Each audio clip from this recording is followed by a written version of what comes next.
Olá, alunos e alunos, bem-vindos a mais uma aula de História. Eu sou a professora Isabelle e na aula de hoje nós vamos estudar um pouco dos reflexos da escravidão na contemporaneidade. Vamos lá? Vamos começar entendendo um pouco da história da escravidão. A escravidão é um fato, infeliz presente ao longo da história humana. Não é possível considerar as culturas ao redor do mundo em seus milênios sem considerar o papel da escravidão. Trata-se de um problema universal, vinculado à formação de todos os povos.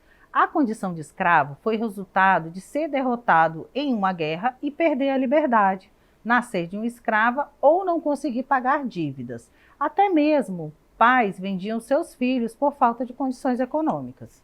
A escravidão também ocorria por sentido religioso e por vingança. Por essas razões, usava-se o adversário como mão de obra. Na história mundial e também no período colonial brasileiro, não se pensava que o escravo fosse um ser humano de menor dignidade. As pessoas não eram escravizadas por pensar-se que tinham menos valor como seres humanos. Escravidão, cristianismo e renascimento. A cultura escravocrata começou a mudar quando os cristãos fizeram acordos entre si, Em caso de guerra, um cristão não faria outro cristão, um escravo. Muito diferente aí na escravidão da antiguidade, onde a gente tem, por exemplo, a escravidão por dívidas. Então, quando a cultura grega, a cultura cristã, o cristianismo começa a se consolidar, a gente tem, o desaparecimento, por exemplo, dessa questão.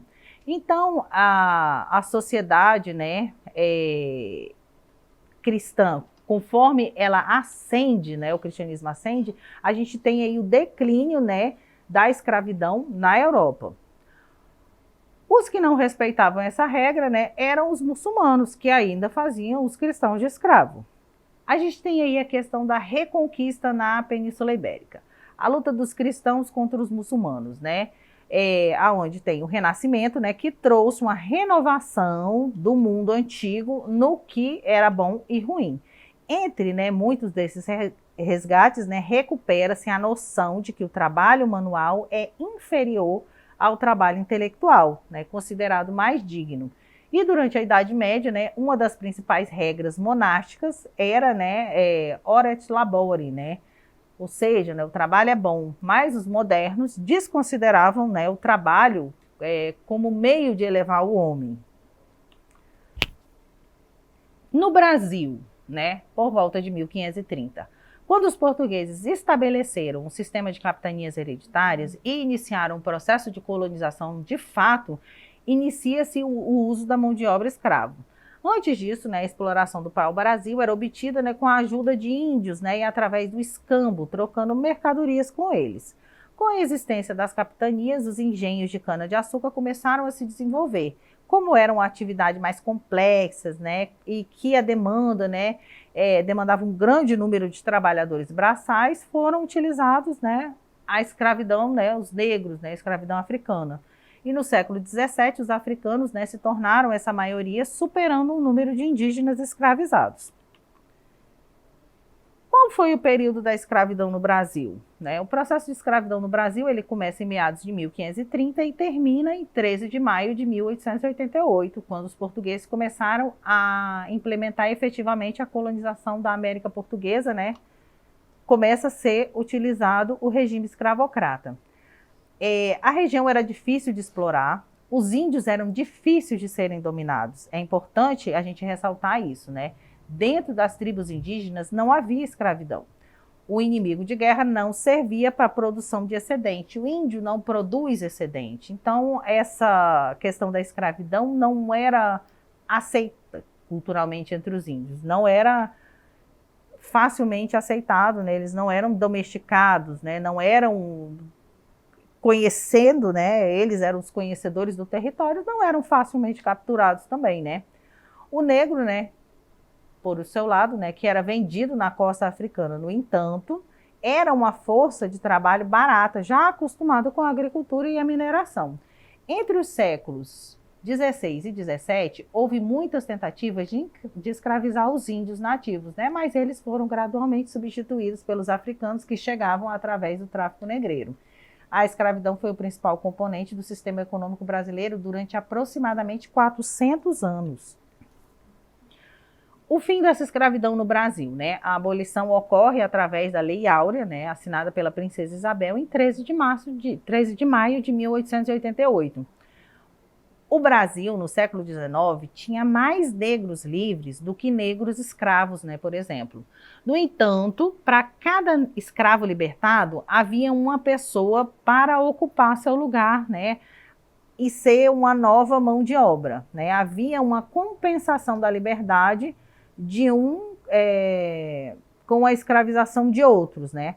Para resolver o problema da escravidão no Brasil, o processo abolicionista se desenvolveu gradualmente através de leis, né, que tomavam ali a escravidão, né, cada vez mais difícil, né? A Lei Eusébio de Queiroz, de 1850, né, que proíbe o tráfico negreiro, impedindo, né, que fontes de novos escravos fossem renovadas em território brasileiro. A Lei do Ventre Livre, de 1871, também conhecida como Lei Rio Branco, né, ela determina que os filhos dos escravos nascidos após a promulgação da lei sejam considerados livres. E a Lei do Sexagenário, de 1885, também conhecida como Lei Saraiva-Cotegipe, né, ela concedia liberdade a todos os escravos com mais de 60 anos de idade. O racismo. O racismo nasce da escravidão, não a escravidão do racismo. A escravidão colonial brasileira e americana não é racial, mas ela se torna racial no século XIX, quando surgem ali as teses eugenistas, né? Ou seja, teses racistas, né? As teses de embranquecimento da população.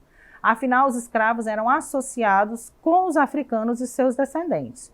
O fato concreto de que a maioria dos escravos brasileiros veio da África fez com que, de fato, né, o africano se relacionasse com o fato de ser escravo.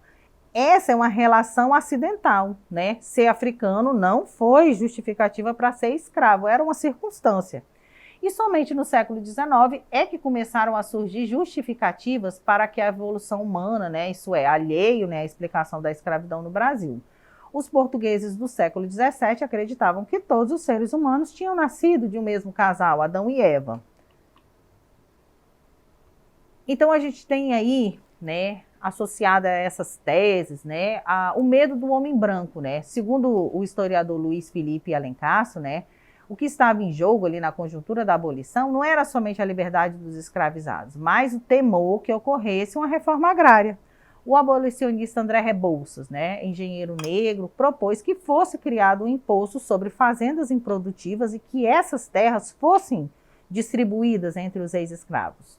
Houve, porém, um acordo entre latifundiários e o movimento republicano que essas propriedades rurais, né, fosse poupada, né, e a liberdade dos negros fosse concedida sem compensação nenhuma, né, ou alternativa de inserção no mercado de trabalho dos homens livres.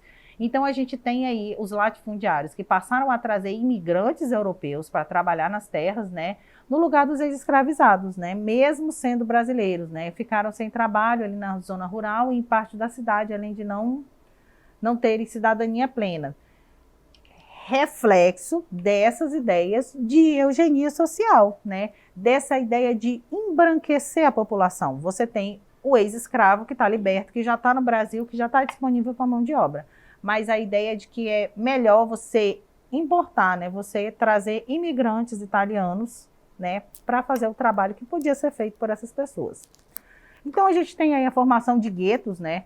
Que é o outro aspecto importante, né? A questão da moradia, do trabalho, né? A abolição sem a criação de mecanismos para o recomeço da vida, né? Que integrasse essa população negra à sociedade, né? E isso leva essa população a continuar na pobreza, sem trabalho, né? Com empregos precários, né? Vivendo nas periferias das cidades, né? Afastados dos bairros centrais, sem escolaridade e, por consequência, sem direito de participar da vida política.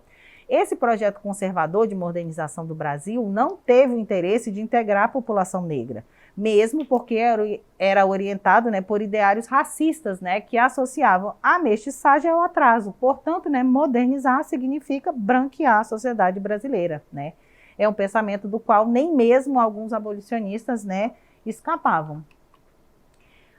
Ainda depois da abolição, a gente teve a questão da tortura, né, como a gente observa em alguns episódios da história brasileira como a revolta da Chibata, né?